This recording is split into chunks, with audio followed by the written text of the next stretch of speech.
Pemirsa, babak baru kasus tudingan ijazah palsu mantan Presiden Joko Widodo dimulai. Hari ini, Kanjeng Raden Mas Tumenggung Roy Suryo Noto Diprojo menjalani pemeriksaan perdana sebagai tersangka dalam kasus dugaan pencemaran nama baik yang dilaporkan oleh mantan Presiden Jokowi. Sebelum masuk ke ruang pemeriksaan, Roy sempat mengatakan bahwa ini adalah bagian dari upaya kriminalisasi karena dirinya bersama dengan Dr. Tifa, kemudian Rismon Sianipar berencana membuat sebuah buku yang terkait dengan Wakil Presiden Gibran Rakabuming Raka. Bahwa ini kami tahu bahwa kami akan dikriminalisasi.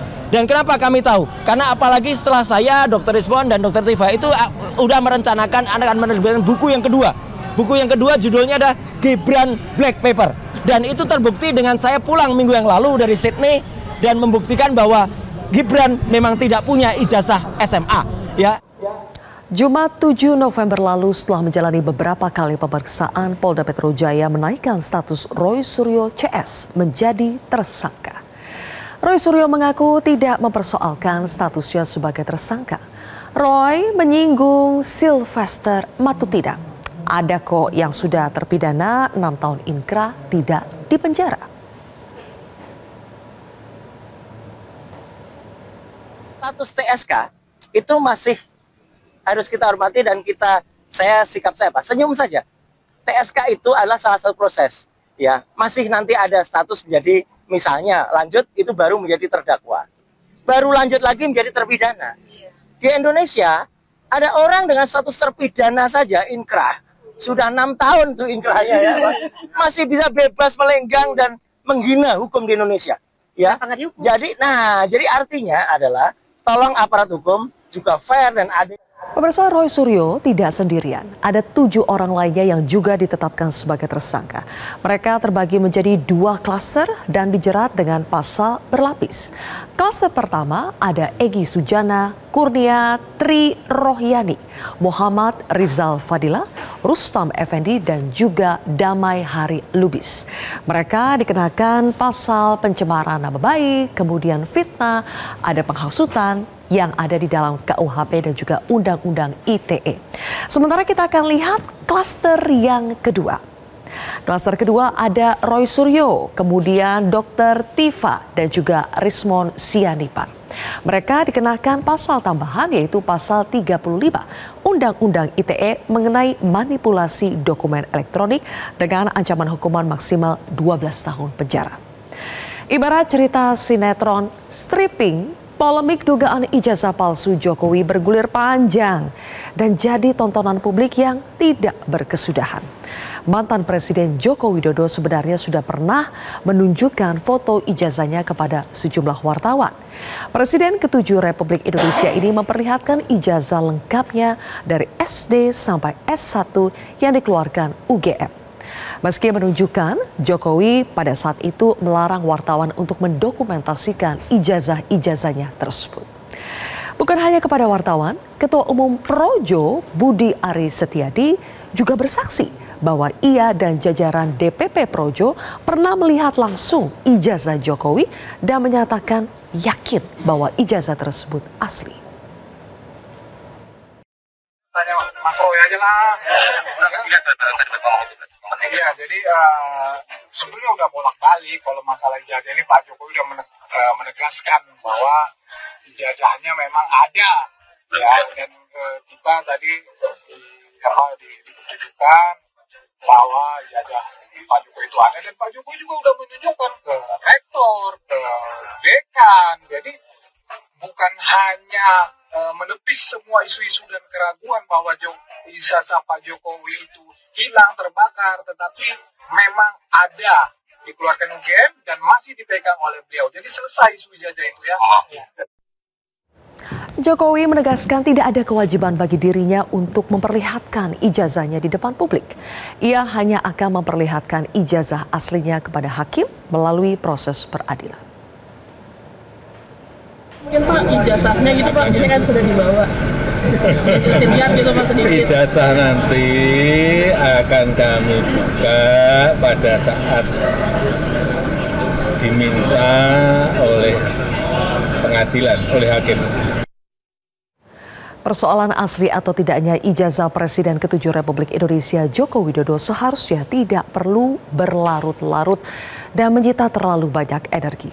UGM selaku pihak yang mengklaim mengeluarkan ijazah S1 Jokowi sudah menyatakan ijazah Jokowi asli dan memperlihatkan bukti-bukti foto selama Jokowi berkuliah di UGM.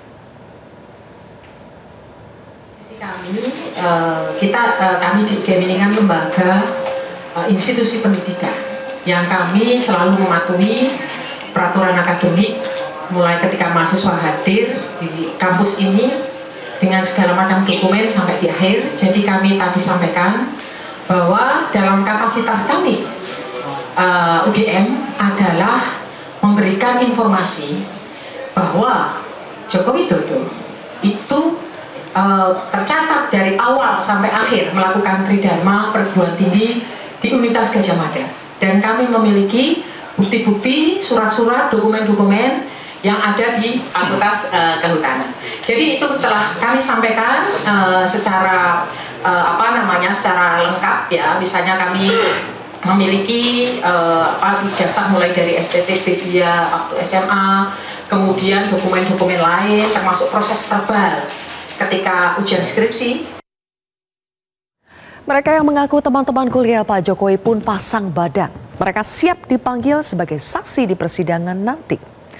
Jokowi mencurigai ada agenda besar politik di balik tuduhan ijazah palsu terhadap dirinya. Feeling saya mengatakan ada agenda besar politik dalam tuduhan ijazah palsu maupun pemakzulan. Artinya memang ada orang besar, ada yang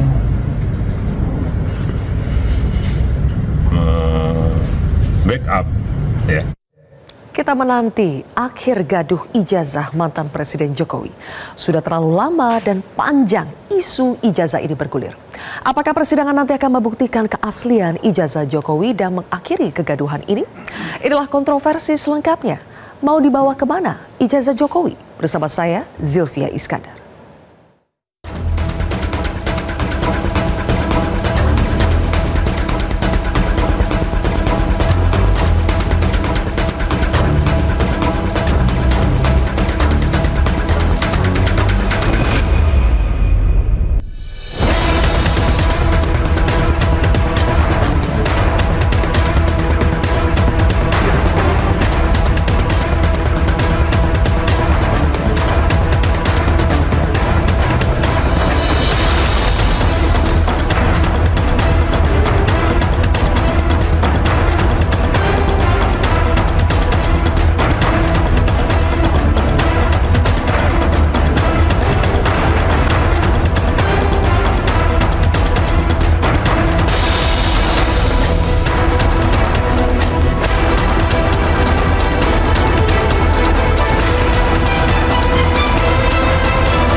Mau dibawa kemana ijazah Jokowi? Untuk membahasnya sudah hadir 5 narasumber di studio Metro TV.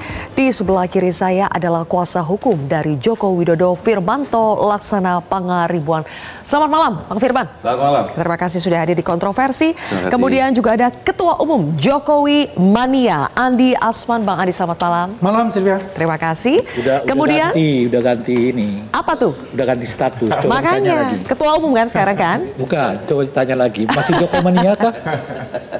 Nanti itu Bang kita bahas ya. Kita perkenalkan lagi ada kuasa hukum Roy Suryo Ahmad Kozinuddin. Bang Kozin, selamat malam. Malam Mbak Sylvia. Lelah sekali tampaknya hari ini. Lelah sekali, tapi demi Metro TV saya kejar. Terima kasih sudah hadir ya.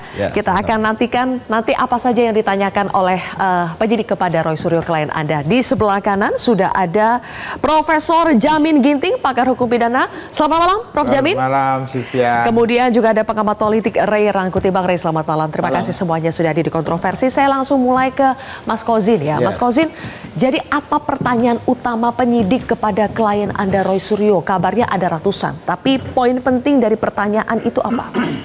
Baik, bismillahirrahmanirrahim. Yang pertama dalam forum ini saya mengucapkan syukur karena tadi kami mengalami kegentingan yang luar biasa. Apa itu? Dan sempat saya membatalkan mau kemari karena ada dinamika yang kabarnya akan melakukan penahanan terhadap klien kami. Tapi alhamdulillah kami melihat bahwa ada semacam harapan pada institusi kepolisian ketika subjektivitas untuk melakukan penahanan yang diatur KUHAP itu tidak serta-merta digunakan.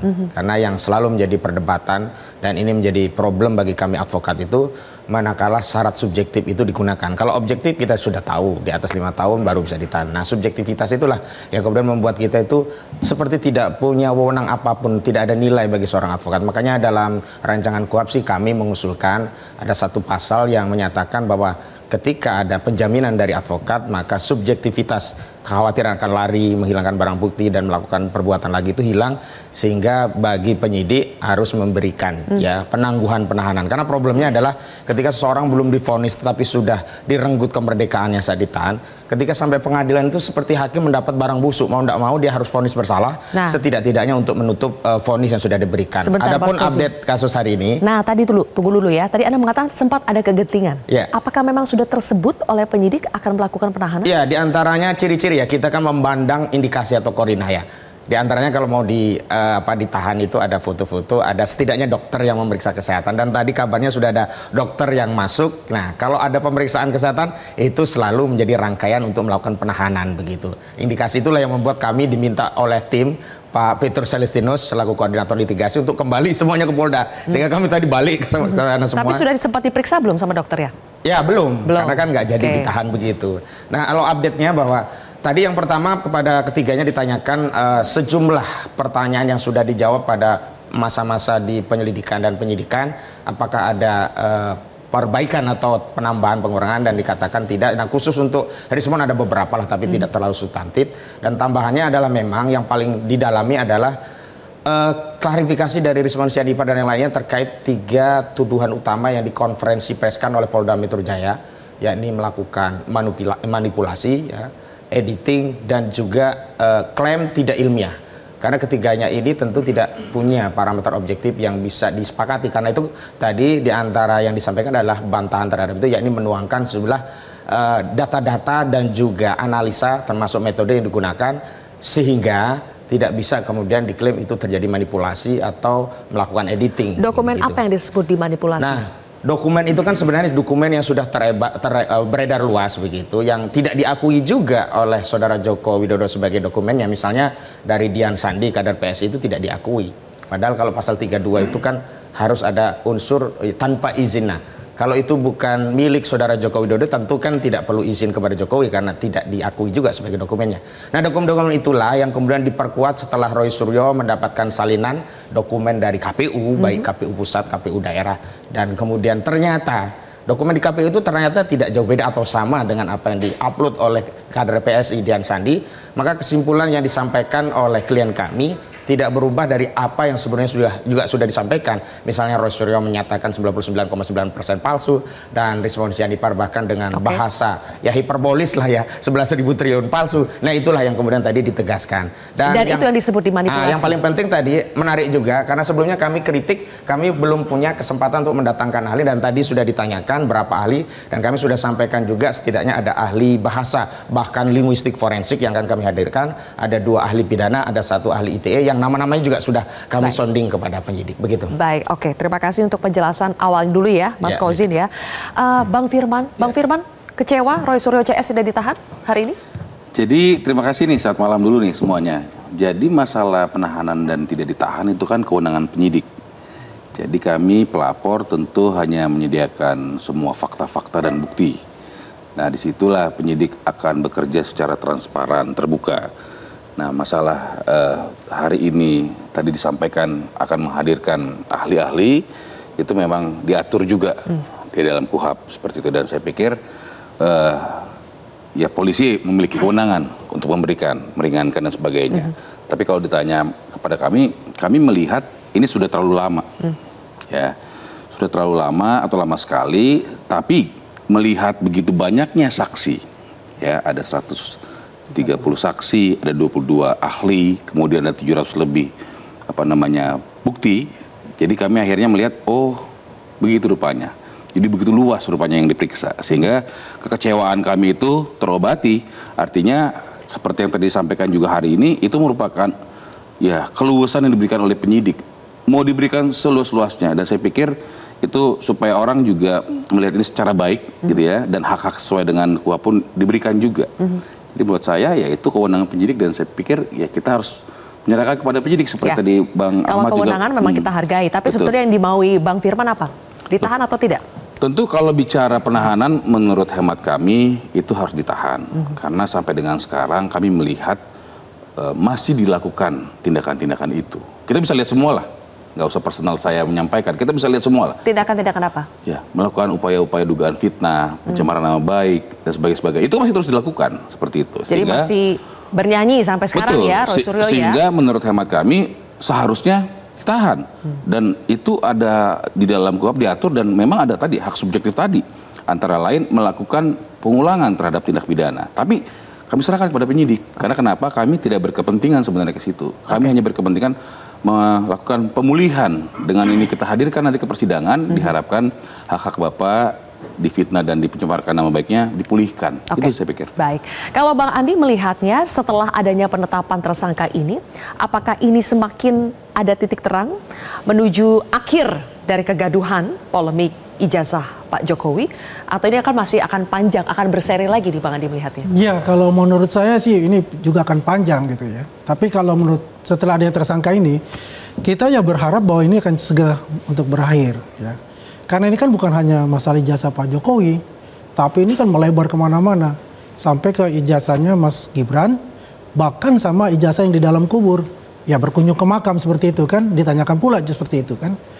Artinya ya apa yang dikatakan dari Mas Firman, terus juga oleh Bung Hosinuddin ya, itu memang haknya dari Polda Metro Jaya sebagai penyidik, sebagai hak subjektivitas.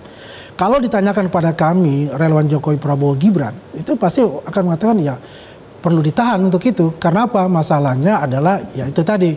Kan nanti kan minggu depan rencana ada namanya Gibran Black Papers ya, yang mau diisukan seperti itu. Mau nulis buku. Menulis buku itu, merilis buku itu. Ini kan akan timbul suatu kegaduhan juga nantinya itu dibawa. Jelas untuk itu.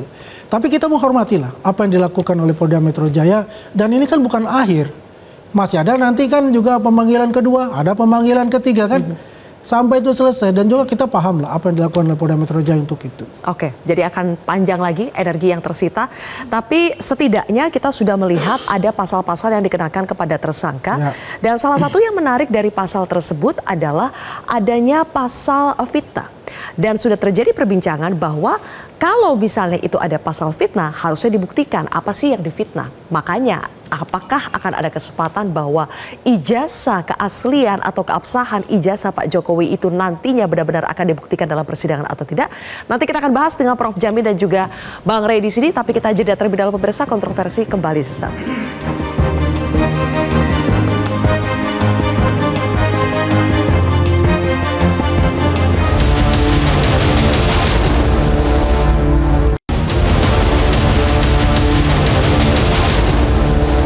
Prof. Jamin, jadi sebelum dibuktikan soal apakah ada pencemaran nama baik, apakah ada fitnah, penghasutan, yang terlebih dahulu harus dibuktikan adalah apakah ijazahnya asli atau tidak. Benar begitukah, Prof. Jamin? Tentu yang pertama, kalau kita ambil ketentuan pasal 310 atau karena ini melalui sarana elektronik ya, pakai pasal 27 ayat 3, maka ada beberapa hal yang perlu dibuktikan di sini. Pertama, apakah yang disebut sebagai penghinaan itu kepada pribadinya atau dia sebagai suatu lembaga. Tapi kalau ini konteksnya pasti secara pribadi. Nah, secara pribadi tentu dilihat apa bentuk penghinaannya. Tadi penghinaannya kalau didasarkan kepada presiden menjadi presiden tidak menggunakan ijazah asli atau ijazahnya palsu, sehingga pribadi orang tersebut merasa dihina karena kok bisa jadi presiden tanpa ijazah asli begitu. Nah, ini melalui verifikasi yang sudah dilakukan terhadap kedudukannya sebagai presiden, maka ada beberapa lembaga yang memang sudah diperiksa untuk itu dan menyatakan keaslian. Nah, untuk membuktikan ini tentu tidak cukup dengan lembaga-lembaganya. Yang dibuktikan adalah ijazahnya, karena lembaga itu bisa saja mendapatkan ijazah yang mungkin juga benar atau tidak benar, kita tidak tahu. Kalau UGM-nya yang sudah menyatakan, bagaimana itu, Prof. Nah, Jamin? jadi begini, sebenarnya ijazah itu hanya ada satu yang asli. Sementara UGM nggak mungkin punya ijazah asli. Mereka hanya ada register terhadap nomor ijazah.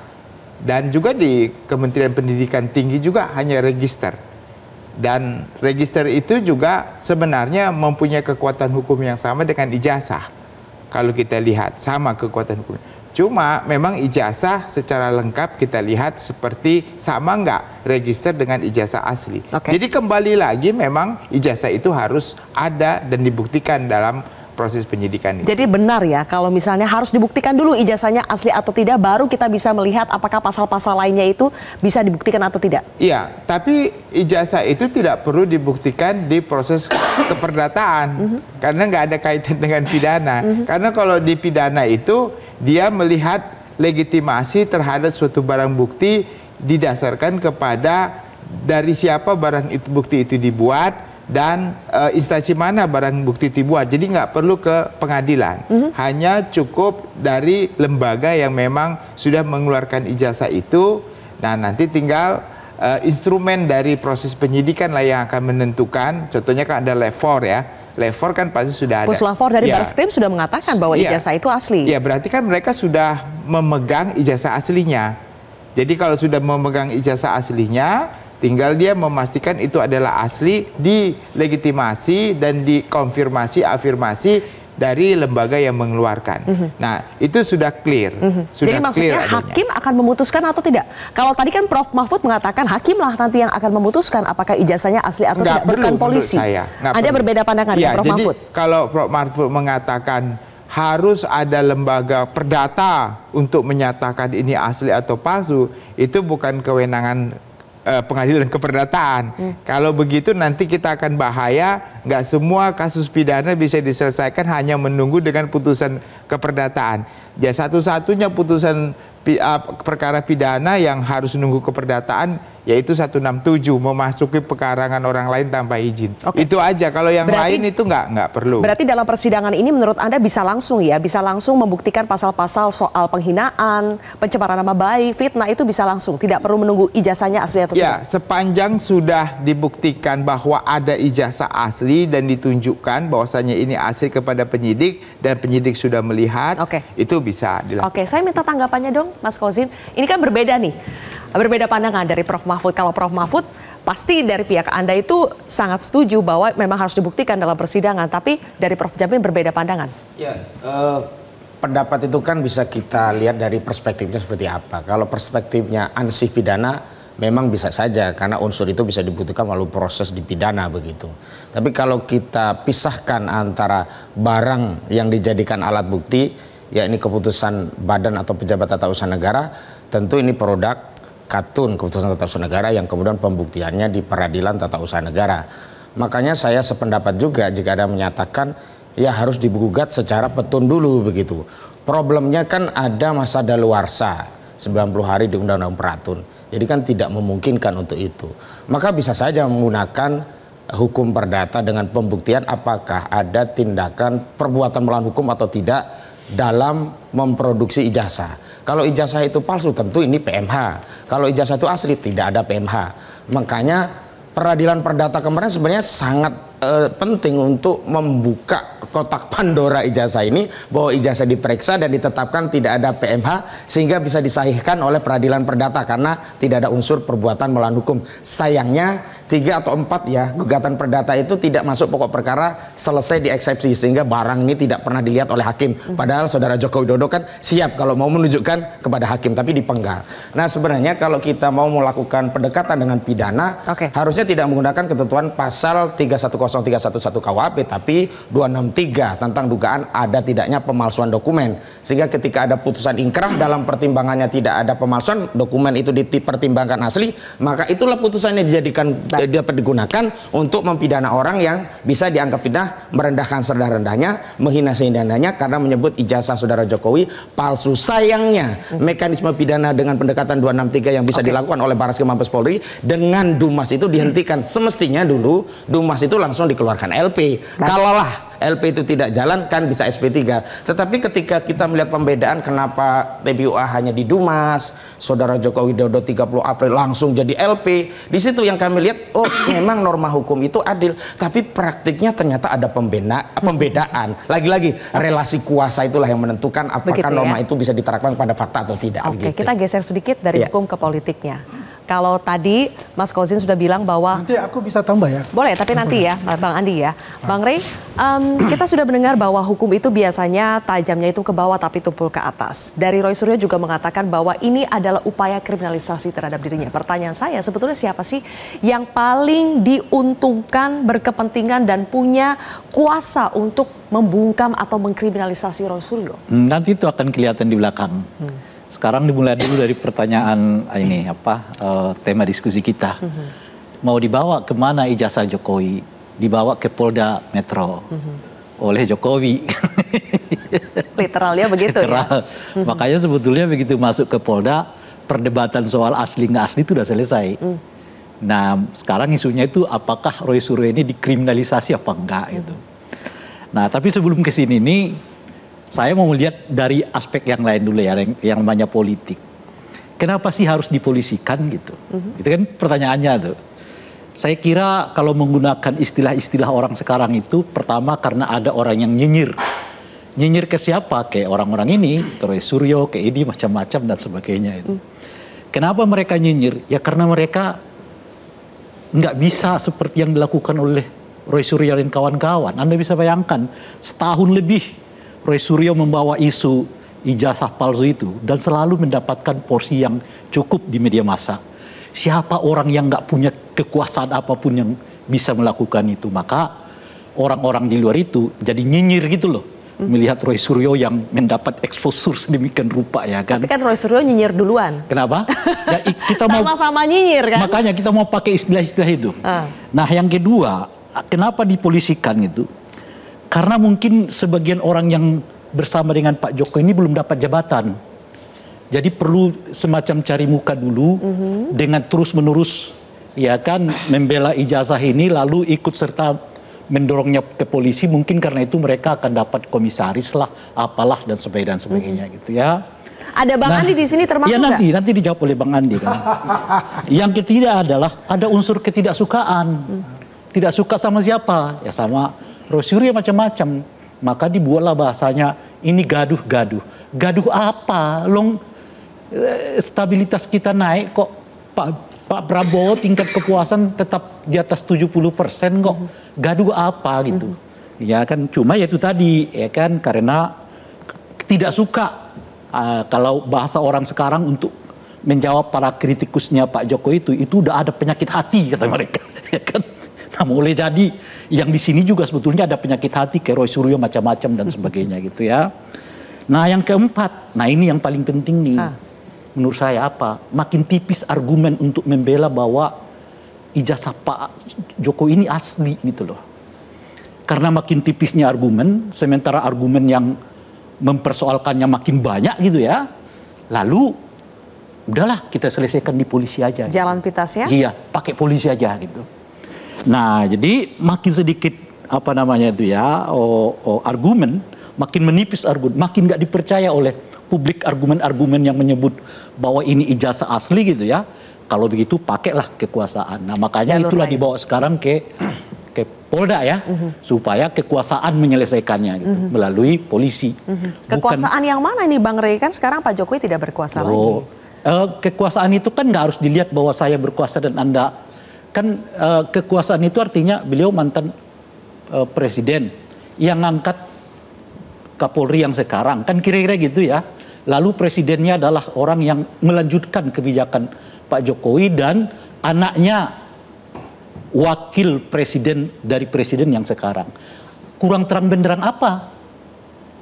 Kurang terang benderang apa Bang Andi? Dijawab nanti ya. Kita jeda dulu, pemirsa, kontroversi kembali sesaat lagi.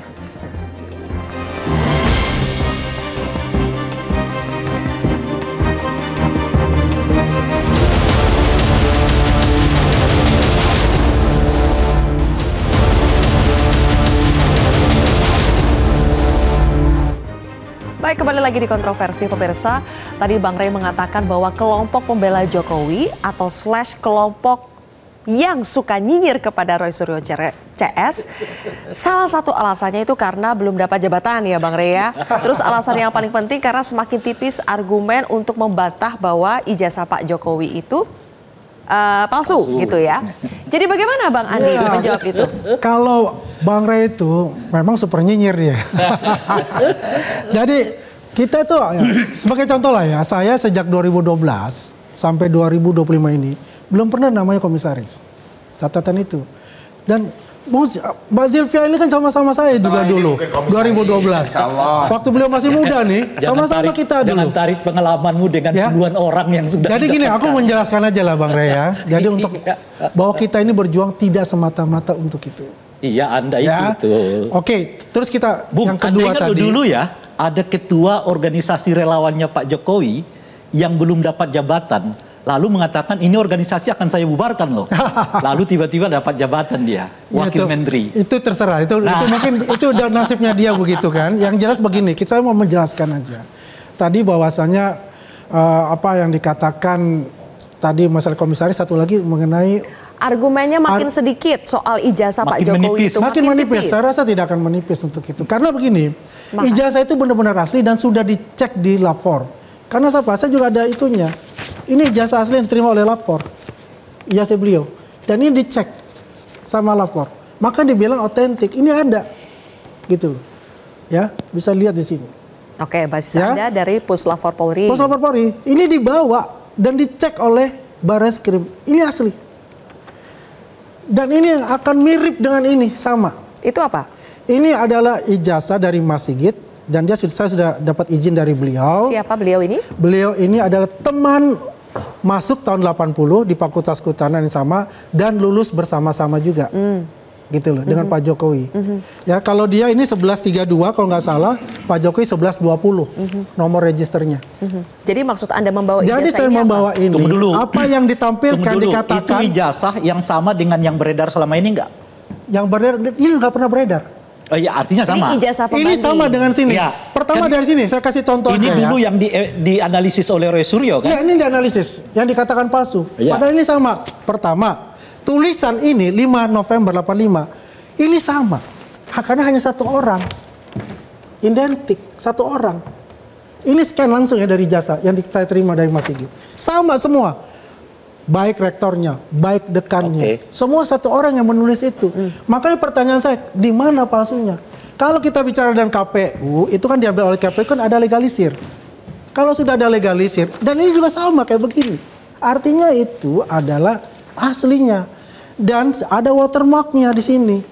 Ini ada watermark. Ada watermarknya semua. Ini nggak bisa dibantahkan gitu loh. Kenapa Pak Jokowi hanya ingin nanti membukanya itu di pengadilan? Gitu loh. Apakah ada yang melihat? Ada juga wartawan-wartawan di rumah Bapak juga melihat pada saat itu. Kan begitu. Jadi di mana menipisnya? Melihat juga. Berkali-kali malah. Makanya saya bilang di mana menipisnya gitu. Karena yang ini asli semua. Ini bisa dipertanggungjawabkan nanti di pengadilan. Bang Rey coba ditanggapi dulu. Yang mana? Yang mana tipisnya katanya itu semua udah ada buktinya. Kalau argumen mereka kuat, bayangan saya mereka nggak bawa ini ke polisi.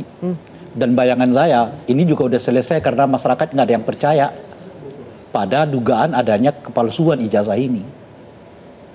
Karena masyarakat banyak yang percaya. Argumennya itu aja, sementara argumen yang menyebut bahwa ada dugaan kepalsuan ijazah ini waktu demi waktu bertambah.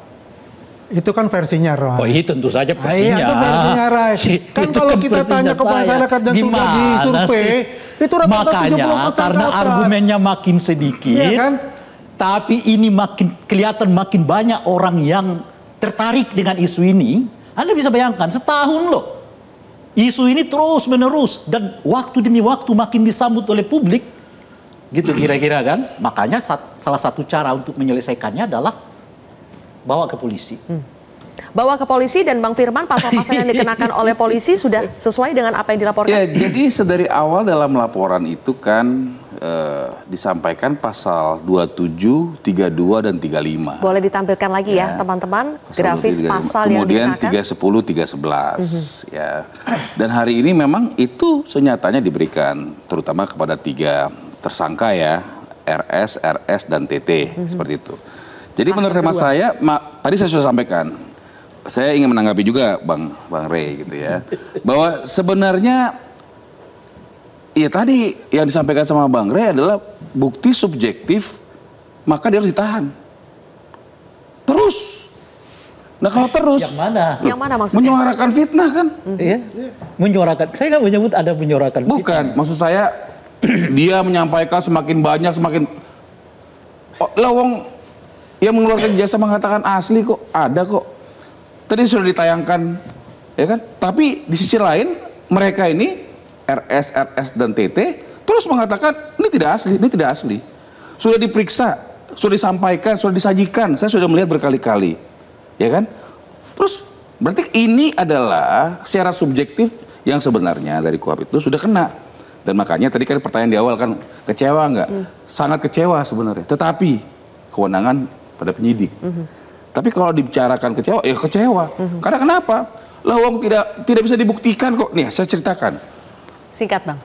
Perdata berkali-kali tidak masuk, ya. Perdata berkali tidak masuk. Pernah dilakukan tun tidak masuk juga. Pidana kemarin rencana Dumas juga nggak masuk. Artinya tidak ada yang bisa dibuktikan. Jadi kalau dikatakan mereka memiliki dan semakin enggak ada itu. Malah kami menyampaikan itulah bukti secara subjektif yang harus dilihat oleh penyidik. Yang seperti sampaikan sama Bang Rey tadi, membuat ini harus segera dilakukan penahanan. Kalau saya membayangkan begini ya, tadi kan disebutkan di pengadilan apa? Di perdata. Sudah menang, kan kira-kira gitu ya. Di sini udah menang, di sini udah. Itu artinya nggak perlu lagi dipolisikan. Tapi kan nggak berhenti Bang. Ya biarin aja. Nggak bisa Bang. Ujung-ujungnya toh masyarakat ini tahu bahwa ijazah ini asli. Makanya saya tadi sampaikan bahwa macam-macam. Itu yang saya sebut tadi model pendekatan kekuasaan. Bapak menempuh ini dalam Mengapa sih argumen versus argumen dibiarkan saja bertarung di tengah masyarakat? Bapak melakukan itu ada 2 krisis sekaligus. Pertama, krisis legalitas, yang kedua krisis legitimasi. Soal legalitas bisa diselesaikan melalui lembaga yang ada, tetapi ada krisis legitimasi inilah. Nah, saya setuju dengan Bang Rey. Sepertinya Jokowi itu ingin meminjam tangan kekuasaan, legalisasi kekuasaan untuk melegitimasi bahwa ijazahnya itu asli. Kenapa? Karena legalitas dari institusi yang ada itu tak cukup meyakinkan publik sehingga ada legitimasi terhadap ijazah. Itulah yang mengakibatkan secara subjektif itu harus dilaksanakan oleh penyidik. Yang kedua, sekali lagi. Cuman saya melihat begini, kan? Legitimasi itu dibangun di atas jalan yang nggak nyambung. Kan dia ingin memulihkan wibawa, meyakinkan publik bahwa ijazahnya asli. Tapi saudara Joko Widodo itu terlalu ya mencari jalan yang panjang dan melelahkan pada satu titik yang titik itu pernah ditempuh dan tidak pernah melegitimasi ijazah itu menjadi asli. Contohnya Bambang Tri dan Gus Dur itu kan dipidana gara-gara mengkritik ijazah. Harapannya setelah dipidana orang kapok dan percaya ijazah itu asli. Tapi itu kan tidak terjadi. Nah, cara yang terbukti keliru ini mau direpetisi. Dan saya setuju Bang Ray tadi. Kalau bahasa saya ceritanya mau direpetisi. Bahasa saya tidak. Makanya perlu diproses secara polisi. Ya, maka perlu diproses secara polisi. Sekarang pun setelah memproses semuanya nanti saya akan berikan kesempatan untuk bicara ya, terutama dari sisi hukumnya Prof Jamin juga harus menengahi di sini. Nanti kita jeda lagi pemirsa, tetap bersama kami.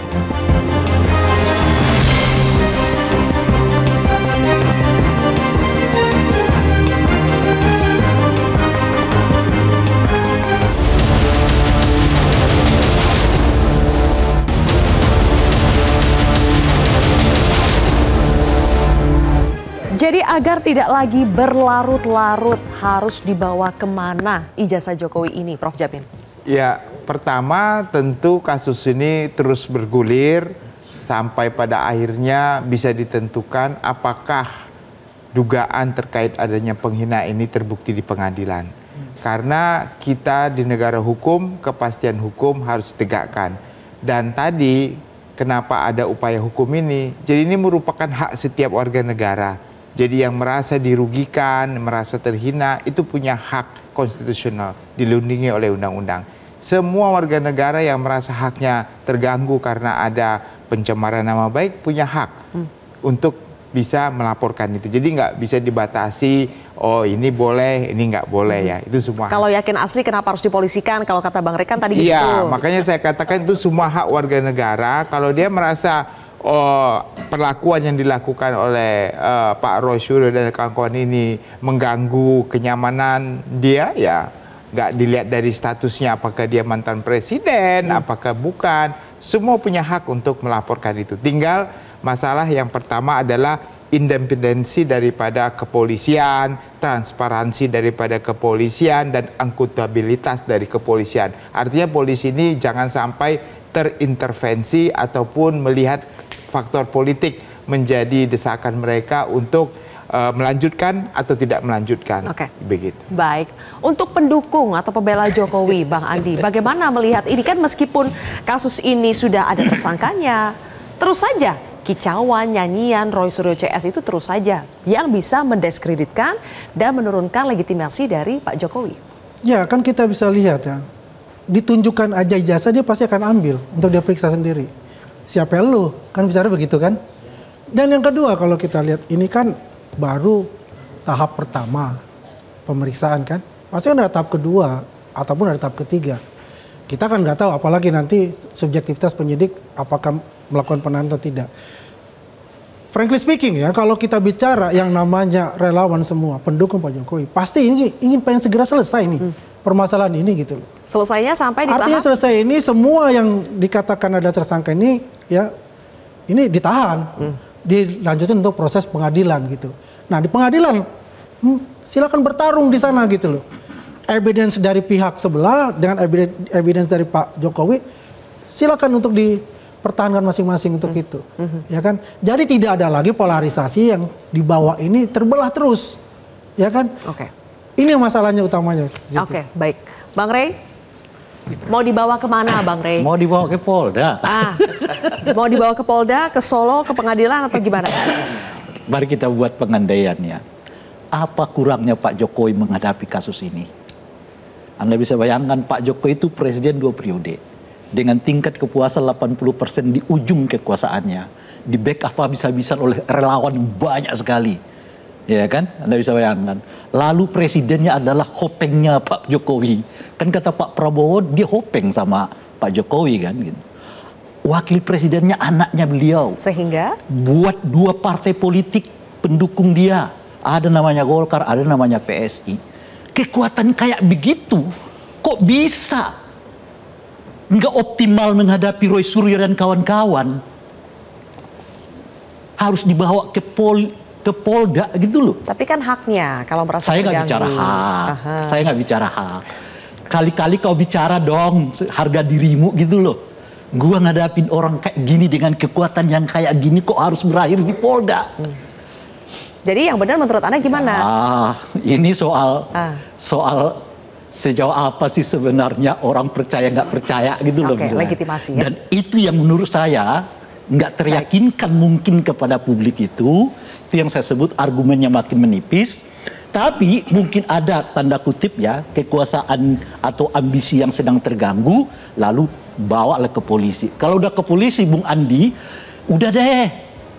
Nggak terlalu penting lagi gitu loh, udah di polisi. Bung Andi cari aja isu yang lain lagi, nggak usah lagi isah-isah gitu loh. Biarkan itu Pangaribuan aja yang menyelesaikannya. Makanya untung cepat diberhentiin, kalau nggak habis sama dia. Jadi kalau saya melihat ini Bapak ingin memberikan pembelajaran kepada kita semua bahwa meskipun beliau seorang presiden ke-7 tetap melakukan upaya-upaya yang sesuai dengan hukum dan koridornya dalam rangka untuk mendapatkan kembali hak-haknya, di mana beliau sudah diduga difitnah dan dicemarkan nama baiknya melalui ITE dan melalui langsung seperti itu. Sehingga menurut hemat kami, Bapak sering katakan saya sayangkan sebenarnya, tetapi terpaksa.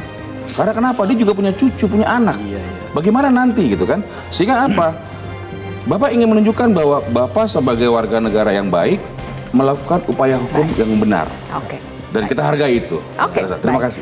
Mas Kosin, terakhir, jadi ujungnya buat Roy Suryo itu apa sih? Apa yang mau dicari sebenarnya? Roy Suryo sederhana, dia ingin mengungkap kebenarannya itu menjadi hak publik dan bukan hanya kepentingan Roy Suryo, karena ini ijazah yang pernah dipakai oleh seorang penguasa yang dengan kekuasaan itu dia bisa membuat utang wus, bisa membuat IKN mangkrak, bisa ngomong 6.000 SMK dan seterusnya begitu. Jadi publik punya hak untuk itu. Yang kedua, saya ingin tegaskan bahwa hari ini tidak relevan saja lagi ya mengomongkan bukti kalau tidak nyambung. Keinginannya harga diri, tetapi jalan itu sudah ditempuh, toh tidak memulihkan harga diri, bahkan makin jatuh lebih parah. Maka saya memprediksi begini, jika sebelumnya Jokowi meminjam kekuasaan untuk melegitimasi ijazahnya, saya menduga kuat setelah seperti ini tidak berhasil, dia akan kembali meminjam legitimasi kekuasaan untuk keluar dari kemulut ini. Maka nggak yakin saya ini sampai ke pengadilan, takut mereka, dugaan saya minjam lagi kekuasaan entah dengan SP3, entah dengan SKPP, deponering dan seterusnya begitu. Karena ini yang membuat kami makin yakin kalau kami sudah di persidangan, oh senang sekali. Begitu. Artinya benar kan dugaan kita bahwa memang harus dilakukan penahanan. Abang-abang, terima kasih. Saya tunggu aja di pengadilan, Mbak. Saya sudah percaya diri karena nggak ditahan. Oke, langsung aja kita ke pengadilan ya. Terima kasih abang-abang. Pemirsa Pikir Lagi dari Kontroversi, saya Zulfia Iskandar pamit undur diri. Selamat malam, sampai jumpa. Metro TV. Jelajahi cara baru mendapatkan informasi. Download Metro TV Extend sekarang.